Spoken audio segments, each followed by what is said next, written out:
It's day 2 of the 31 Days of Tarot hosted by Ethne, and today's topic is my top 5 tarot decks that I bought, purchased, or released in 2017. So this has been quite a year for my deck collection. I think it's had the most growth this year than it's ever seen in the past. I don't know what number I'm up to, but pretty sure I'm pushing 40 decks now, if not over. So these are my top 5 tarot decks. First, I want to say, last year, one of the questions from 31 Days of Tarot was what kind of decks you wish were on the market.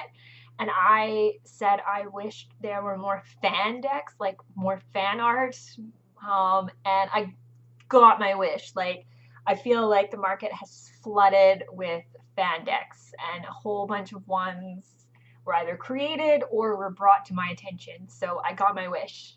And I have acquired a few of them. So one of my favorite decks that I bought this year is my Justice League Tarot. I love, if I can get out of the bag, the cards are so thick.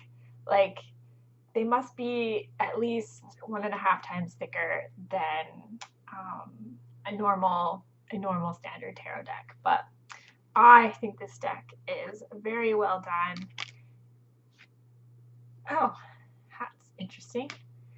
I had a card from another deck in there.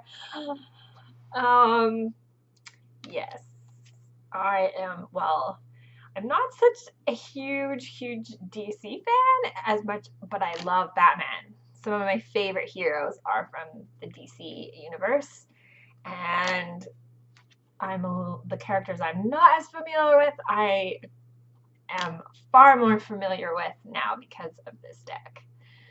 So the Justice League, and I haven't seen the movie yet. I don't know why, but I haven't got around to it. Although I did watch Wonder Woman in the summer, and it was amazing. Okay, another one of my favorite tarot purchases from 2017 is the Good Tarot. I fell in love with this deck the moment I saw it. I can't even really tell you why. It's just so magical. It's just such a magical, enchanting, kind of uplifting deck. And so I use it in all of my monthly forecast videos and blogs to kind of affirm the theme for the month. And it always seems to go with my 3-card readings. And I love this deck. It's beautiful. And I've had some moments using this deck in like personal, because I was doing daily draws with it for a while. And yeah, there were some moments when it was like, hit me in the face. Like, of course. I know it's what I needed to hear in that moment. And it was, yeah, I've enjoyed this deck quite a bit. The Good Tarot. Now, another one of my favorite decks that I purchased is my Shadowhunter's deck. I fangirl over this deck a lot because I'm a huge Shadowhunters fan. I just read the first book from the most recent series. I haven't read the second one yet, so no spoilers, please, in the comments. But wow, like every one of her books just blows me away. And each series seems better than the last. So I have the Shadowhunters deck illustrated by Cassandra Jean, based on the novels by Cassandra Clare. And the artwork is very simple. It's not something, if I wasn't a fan of the books, I'm not sure I would be drawn in to the artwork alone, but I still really like it. There's just something about it. I don't know, maybe it's just different. It's just something different. I think it puts a lot of focus on the characters, and you really have to go into the character biographies to really draw out the meaning of the cards, which I kind of like. And sometimes they depict scenes, but not often. They're usually just a portrait of the characters, and then you can kind of attach like why was that character for that card, to pull out the meaning. But if you're kind of frustrated, like if you're someone who struggles with archetypes and court cards, and especially if you're not familiar with the books, this is going to be a deck you're going to struggle with. But if you are a fan of the books like I am, you might want to get your hands on the Shadowhunter Tarot. So that was 3. So deck number 4, another fan deck, The Legend of Tarot. And this was an indie deck I got on Etsy from their shop is called Ethereal Designs. And it's an indie published deck based on the Legend of Zelda stories. Oh, I love this card. I love the Hangman in this deck, the Happy Mask Salesman. I think that's one of my favorite cards in the deck.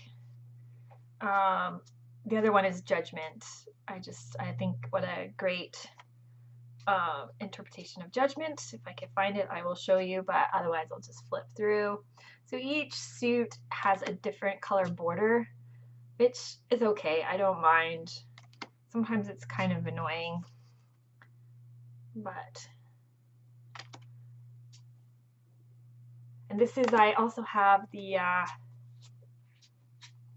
Happy Squirrel edition. This is my only Happy Squirrel deck that I own, and I love it. I include the Happy Squirrel when I do readings with this deck.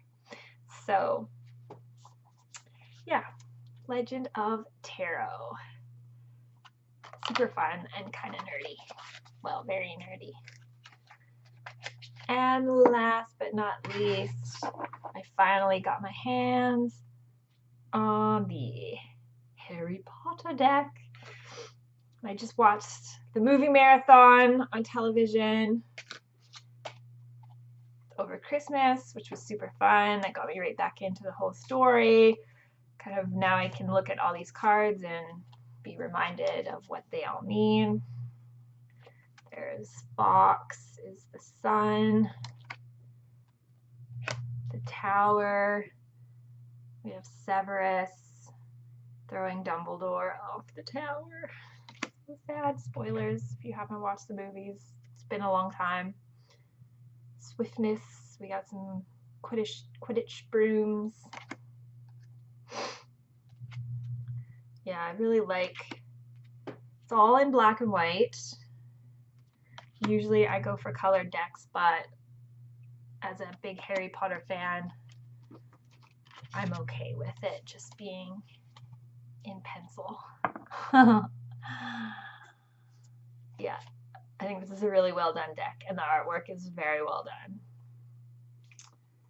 So that's my top 5. I got a lot of fan decks. I've got a lot more coming. There's some more being released later this year, which I'm so excited about. I've got, maybe I'll talk about that in another video. I'll mention it another time on my wish list video. Okay, signing off now. See you tomorrow for day 3. In the meantime, keep sparkling and stay shiny.